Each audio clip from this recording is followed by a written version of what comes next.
तो आओ बच्चों, आज हम शुरू करते हैं परमिटिव के बारे में।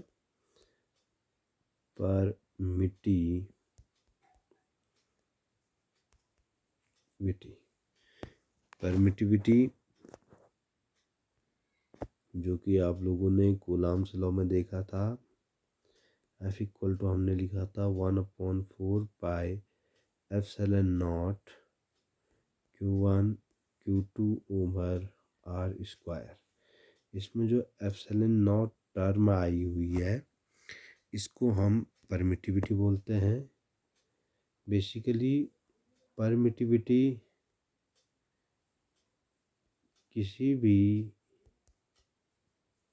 मीडियम की इलेक्ट्रिक करेक्टरिस्टिक होती है। इलेक्ट्रिक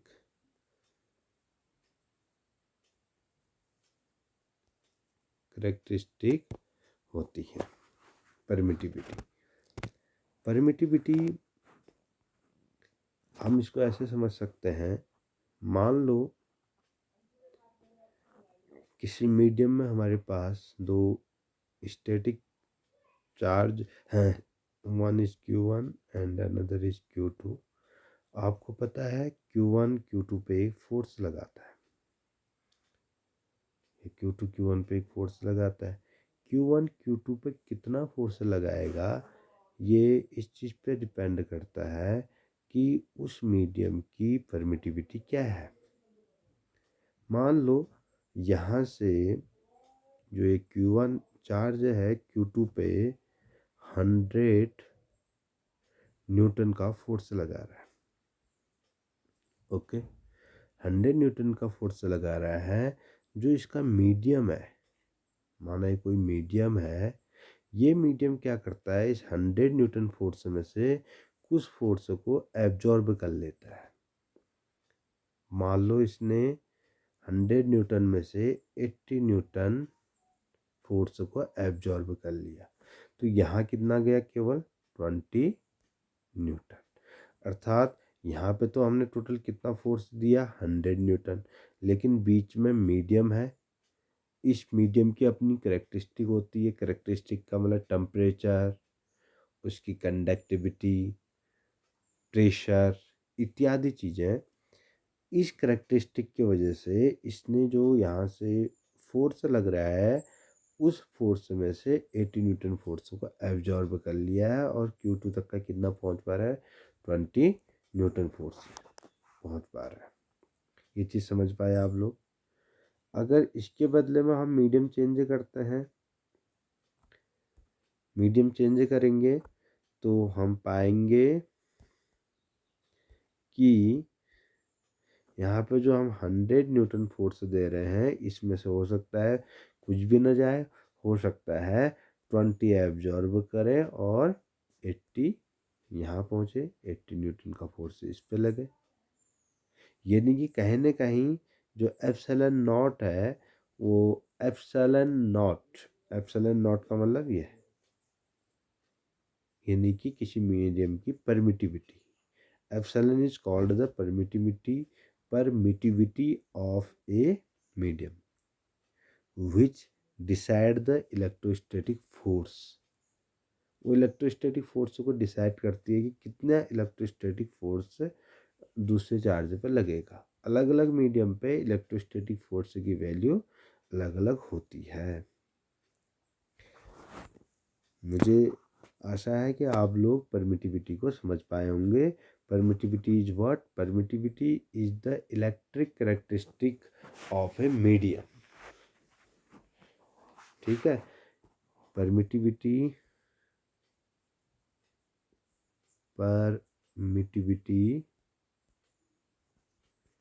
इज द इलेक्ट्रिक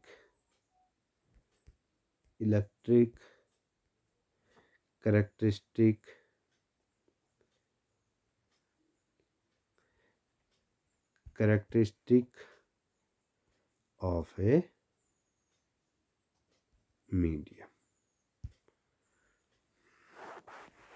किसी भी मीडियम की इलेक्ट्रिक कैरेक्टरिस्टिक है कि इलेक्ट्रोस्टैटिक फोर्स का क्या इफेक्ट पड़ेगा किसी दूसरे चार्ज पर। जिसकी परमिटिविटी जितनी अधिक होगी वहाँ पे इलेक्ट्रोस्टैटिक फोर्स उतना ही कम लगेगा। जो एप्सिलॉन नॉट है, epsilon naught is called the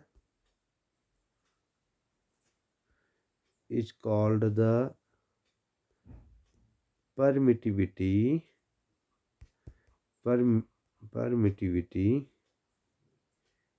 of free space.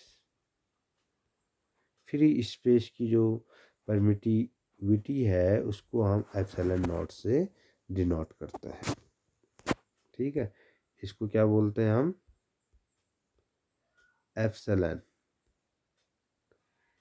Epsilon बोला जाता है इसको। एफ के नीचे हमने जीरो जो लगाया इसको हम एप्सिलॉन नॉट पढ़ देते हैं, एप्सिलॉन नॉट। ओके, तो epsilon naught is the permittivity of free space and the value of this epsilon naught is 8.87 into 10 to the power minus 12 coulomb square Newton की पावर -1 मीटर की power -2 इसकी value होती है। और आप लोग इस इक्वेशन से भी देख सकते हैं, F इक्वल टू जो हम लिखते हैं 1/4 pi epsilon naught Q1 Q2 over R square. अब कुछ देर के लिए इस एप्सिलॉन नॉट की जगह पे आप समझो कि केवल परमिटिविटी है। आप यहाँ पे देख सकते हैं परमिटिविटी जितनी अधिक होगी वहाँ पे इलेक्ट्रिक फोर्स की वैल्यू उतनी ही कम होगी। ठीक है, और सबसे कम जो है एप्सिलॉन नॉट पर ये वैल्यू फ्री स्पेस की होती है।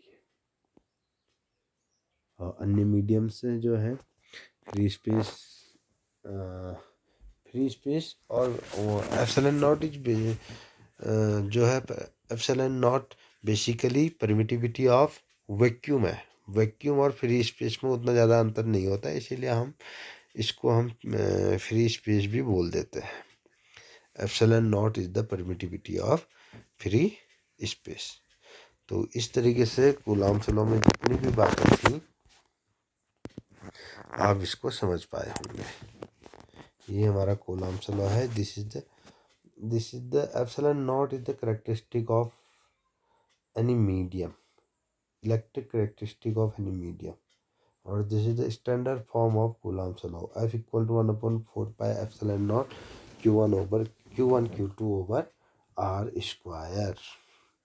ओके बच्चों, परमिटिविटी के बारे में कोई क्वेश्चन है तो आप मेरे से पूछ सकते हैं।